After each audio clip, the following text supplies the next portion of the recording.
నా బిడ్డ కోసం నేను చేస్తున్న అన్వేషణ ఇకపై జనవరి 26 సోమవారం నుండి శనివారం వరకు మధ్యాహ్నం 3 గంటలకు.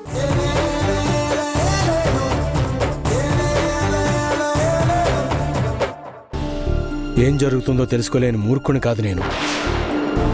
చచ్చుపడిపోయింది నా కాలు చెయ్యా తప్ప నా మెదడు కాదు. ఎందుకండి ఇలా మాట్లాడుతున్నారు? ఇప్పుడేమైందని? ఏమైందని అడుగుతున్నావా? ఏ నీకు తెలీదా? సడన్ గా 5 లక్షల పెట్టుబడితో వ్యాపారం చేయడానికి అన్ని డబ్బులు ఏ కల్పవృక్షం నుంచి ఊడిపడ్డాయి.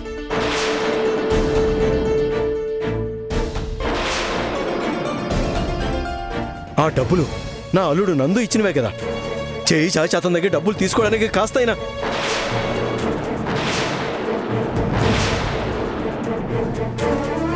పెళ్లిపీటల దాకా వచ్చి పారిపోయి ఆ కుటుంబం పరువు తీసేసి వాళ్ళ దగ్గర సాయం పొందడానికి కొంచెం కూడా సిగ్గుగా అనిపించలేదా? అలా ఎందుకనుకోవాలరా నాయనా? నందు తోడల్లడికి అండగా నిలబడదామని ఏదో చేశాడు.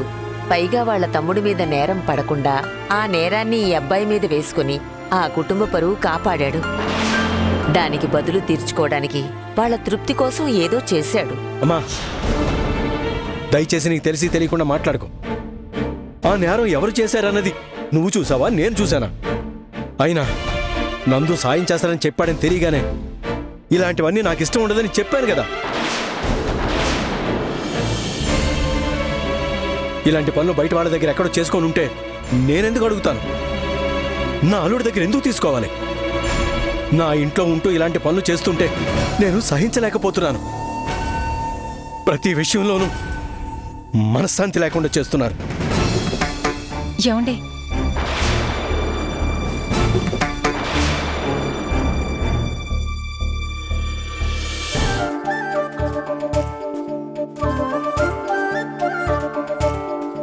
ఇదేంటి నన్ను అదే పనిగా చూస్తూ కూర్చుంది?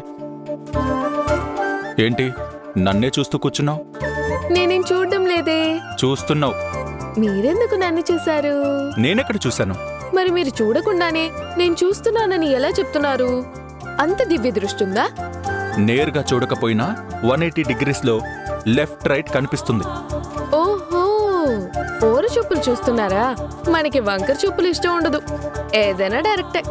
వంకర చూపా? మరి అదే కదా చేశారు. హలో, నేనేం కావాలని చూడలేదు. బై డిఫాల్ట్ 180 డిగ్రీస్ కనపడుతుంది. అయినా నువ్వు నన్ను డైరెక్ట్గా చూస్తూ నేనేదో నిన్ను చూస్తున్నట్టు నన్ను దబాయిస్తున్నావు. అదిగో మళ్ళీ కోపం వస్తుంది. అయ్యగారికి ముక్కు మీదే ఉంటుంది కోపం. కాస్త ఓపిగ్గా ఉండొచ్చు కదా. నాకు ఆ క్షణంలో ఎలా ఉండాలనిపిస్తే అలాగే ఉంటాను. యాక్ట్ చేయడం నా వల్ల కాదు. యాక్ట్ చేయమని ఎవరంటున్నారు? కోపం వచ్చినప్పుడు కంట్రోల్ చేసుకోమంటున్నాను. దేన్ని ఎంతవరకు భరించగలమనేది అవతల జరిగే దాన్ని బట్టి ఉంటుంది. అది నా చేతుల్లో లేదు. ఏ, మీరెన్ని రకాలుగా టార్చర్ పెడుతూ ఉంటే నేను భరించడం లేదా? నేను టార్చర్ పెడుతున్నానా? విపరీతమైన మీ మూడ్ స్వింగ్స్ టార్చర్ కాదా నాకు? ఏదో తాళి కట్టించుకొని భార్యనైన పాపానికి భరిస్తున్నా. హలో, నువ్వు కాదు భరిస్తోంది, నేను. భరించేవాడు భర్త, బాధించేది భార్య. మీ మేల్ డామినేషన్ బుద్ధిని చూపిస్తున్నారు చూడండి. చేసిందంత చేసి మళ్ళీ మమ్మల్ని అంటారు మీరు భరిస్తున్నారంట. నన్ను రాచి రంపాన పడుతున్నారు తెలుసా నన్ను? దుర్మార్గురాలా, ఎన్నెన్ని నిందలు వేస్తున్నావు నా మీద. నిందలేంటి? నిజమే కదా. ఏంటి నిజం? నీకేం తక్కువ చేశాను నేను? తిండికి లోటా, బట్టలకు లోటా? తిండి బట్ట తప్ప ఇంకేం లేవా జీవితంలో?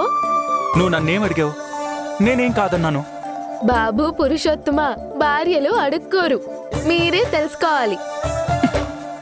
ఏంటి తెలుసుకునేది? అసలు ఈ భార్యలంటేనే పెద్ద పజిల్.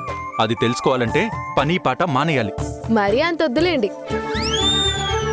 నేనొక మాట అడుగుతాను, సమాధానం చెప్పండి. నన్ను పెళ్లి చేసుకున్నారు కదా, నా మీద మీ ఫీలింగ్ ఏంటి?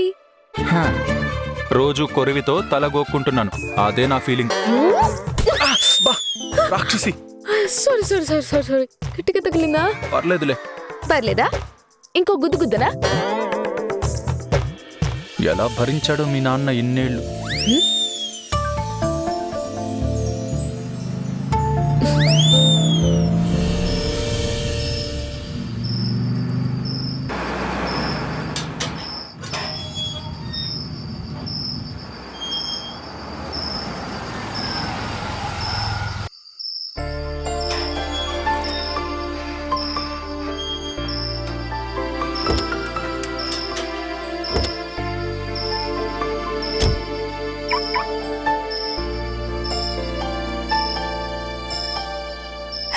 హస్బెండ్.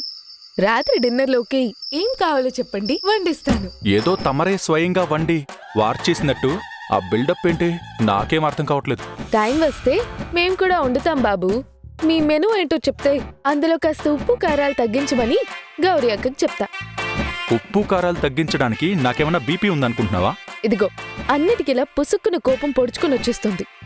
మళ్ళీ నేను మిమ్మల్ని నార్మల్ మూడ్లోకి తీసుకురావడానికి నానా తిప్పలు పడాల్సి వస్తుంది. నేను ప్రశాంతంగానే ఉందామనుకుంటున్నా. నువ్వు ఉండనిస్తావా? ఇప్పుడు కూడా చూడు, నువ్వే కెలుకుతున్నావు.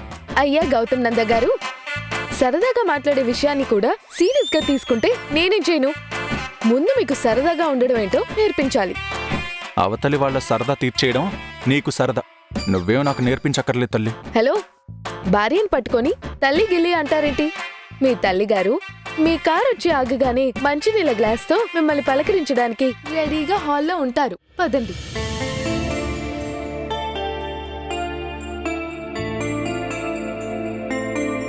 అరే, ఆశ్చర్యంగా ఉందే, అత్తయ్య గారు హాల్లో లేరేంటి? నాకు అదే ఆశ్చర్యంగా ఉంది. ఇన్నేళ్లలో నేను బయట నుంచి రాగానే అమ్మ ఎదురు పడకుండా ఎప్పుడూ లేదు. హ్మ్, గౌరీ, ఉమ్. అమ్మ బయటకు వెళ్ళారా? లేదు చిన్నబాబు గారు, పైన గదిలోనే ఉన్నారు. అమ్మకి ఒంట్లో బాలేదా ఏంటి? అదేం ఉండదు. భార్య నేనున్నాను కదా, మిమ్మల్ని నేనే పట్టించుకోవాలని నాకు స్పేస్ ఇచ్చినట్టున్నారు. ఉండండి, మంచినీళ్ళు పట్టుకొస్తాను. నువ్వు నీ తిక్క మాటలు ఉండు. నేను ముందు వెళ్ళి అమ్మని చూసొస్తాను. అరే ఆగండి, నేను కూడా వస్తాను. ఒక్క 5 minutes. అత్తయ్య గారికి కూడా కాఫీ తీసుకెళ్దాం.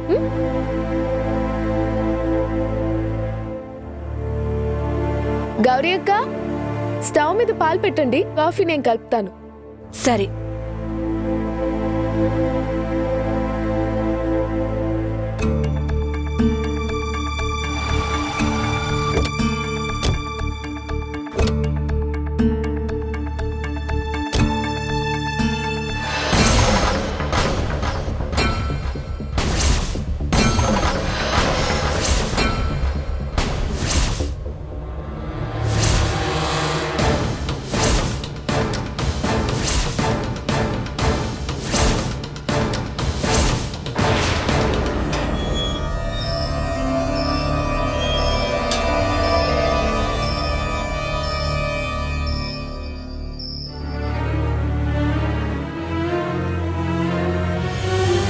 Hi Sudheer, good evening. Good evening వదినా.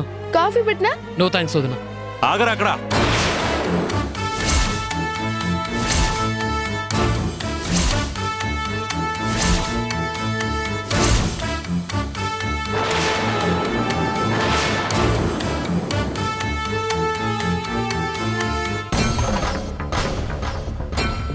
ఏమైందండి?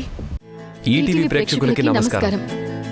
ఊర్మిళను ఎదిరిస్తూ మేం చేస్తున్న ప్రయాణానికి మీరు చూపిస్తున్న ప్రేమకి కృతజ్ఞతలు తెలుపుతూ ఇకపై జనవరి 26 నుంచి సోమవారం నుండి శనివారం వరకు ప్రతిరోజు మధ్యాహ్నం 3 గంటలకి మిమ్మల్ని పలకరించబోతుంది.